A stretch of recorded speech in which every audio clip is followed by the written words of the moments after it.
Je voudrais poser la question à M. Lavrov.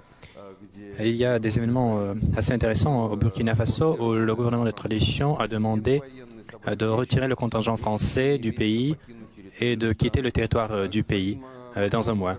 M. Macron a demandé que ce sont les tentatives de Kremlin de déstabiliser la situation. À cet égard, est-ce que nous sommes vraiment coupables de cette situation ou c'est une répercussion de la politique néocolonialiste de la France dans ce pays? Et je vous prie, Monsieur le ministre, de commenter sur cette situation.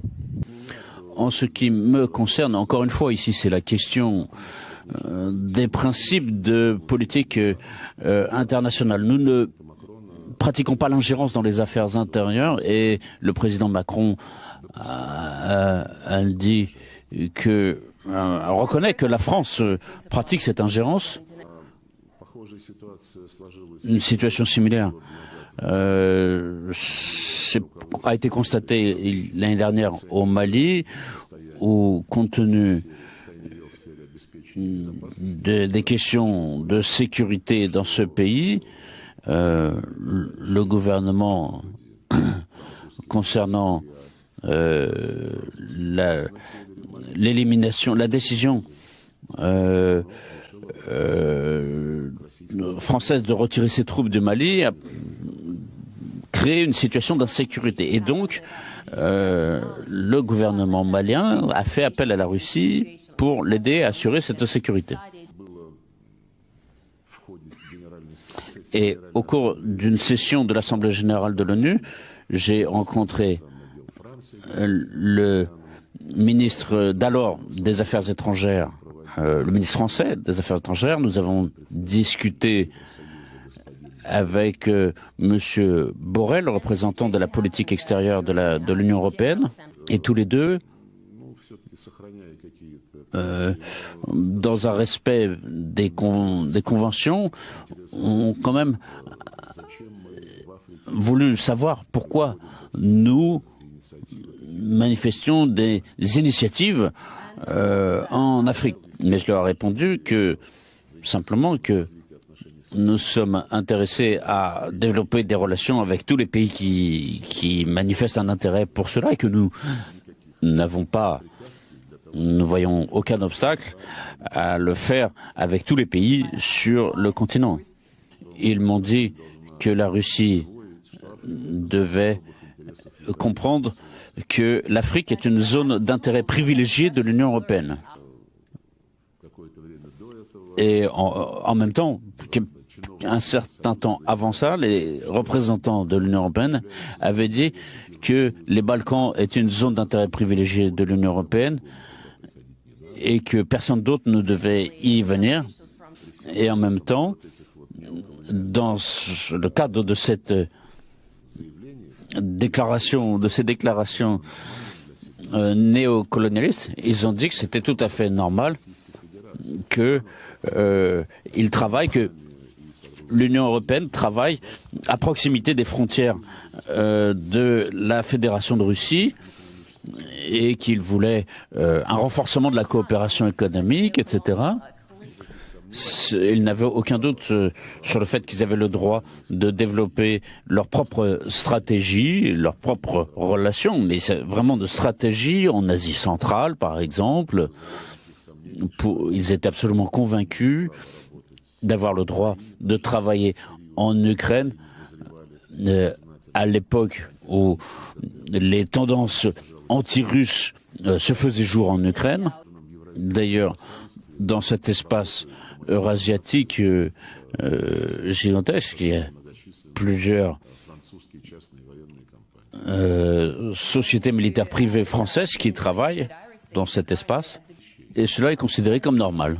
Et quand les pays souverains d'Afrique sont mécontents de leurs relations avec la France et cherchent d'autres partenaires pour résoudre les problèmes d'actualité qui se posent, notamment en matière de sécurité, et alors on voit ce genre de rédaction comme celle que nous avons évoquée à propos de la réaction du président Macron. On nous accuse de saper les intérêts français en République centrafricaine, en Mali, au Burkina Faso.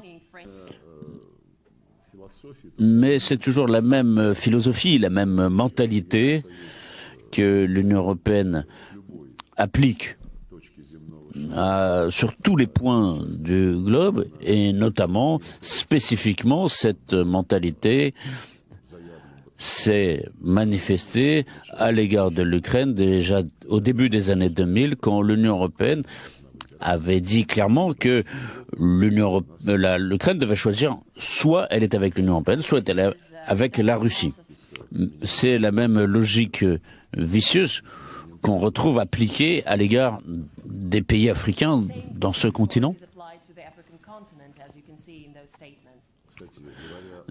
D'ailleurs, à propos du Mali, il y a un fait intéressant, c'est que quand la France jouait un rôle moteur dans l'agression contre la Libye et a contribué à la destruction de l'État libyen, nous avions prévenu que cela se finirait très mal pour les Africains.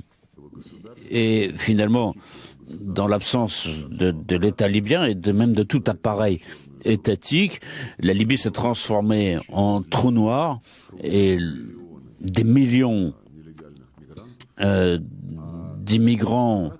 migrants illégaux se sont effondrés, se sont abattus sur l'Europe. Donc, en ayant transformé la Libye en trou noir, c'est devenu la plaque tournante de tous les trafics d'armes, de terrorisme, et d'ailleurs, le Mali a commencé à en souffrir, justement. Et parmi les terroristes qui se sont dirigés vers le Mali et d'autres pays de la région du Sahel, il y a eu beaucoup de représentants et de groupes que la France avait soutenus pour renverser Kadhafi. Et alors, à ce moment-là, les Français nous avaient demandé, ainsi qu'à d'autres membres du Conseil de sécurité, d'adopter une résolution soutenant le contingent français, Barkhane, si je ne me trompe pas, à Mali, pour attribuer à ce contingent un mandat supplémentaire pour pouvoir agir contre les terroristes que les Français avaient soutenus en Libye et qu'ils avaient donc provoqué dans cette spirale de violence terroriste qui continue à être observée en Afrique. Et alors, nous avions soutenu les Français au Conseil de sécurité, puisque nous voulions effectivement mettre fin à ce terrorisme. Mais nous ne sommes pas coupables du fait que, finalement, les militaires français au Mali n'ont pas justifié les espérances qui avaient été mises sur eux. Et, en principe, c'est effectivement regrettable de voir que cette mentalité néocolonialiste sur la base du principe de diviser pour mieux régner, on voit que c'est la politique qui est suivie par nos collègues européens et occidentaux d'une manière générale. Nous sommes pour l'union de toutes les forces entre tous les pays occidentaux, orientaux, pour trouver une solution constructive et résoudre les problèmes que connaît le Sud, et principalement l'Afrique, et aider ces pays pour que ce continent cesse d'être une zone de promotion des intérêts égoïstes occidentaux. J'ai été obligé de répondre autant en détail à votre question parce que ici les détails sont importants.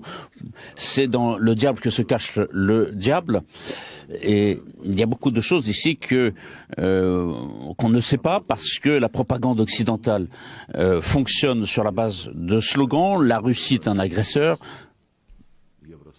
La Russie sape les intérêts de l'Union européenne en Afrique, et un certain nombre de déclarations qui sont reproduites à tort et à travers et qui induisent les spectateurs, les auditeurs en erreur.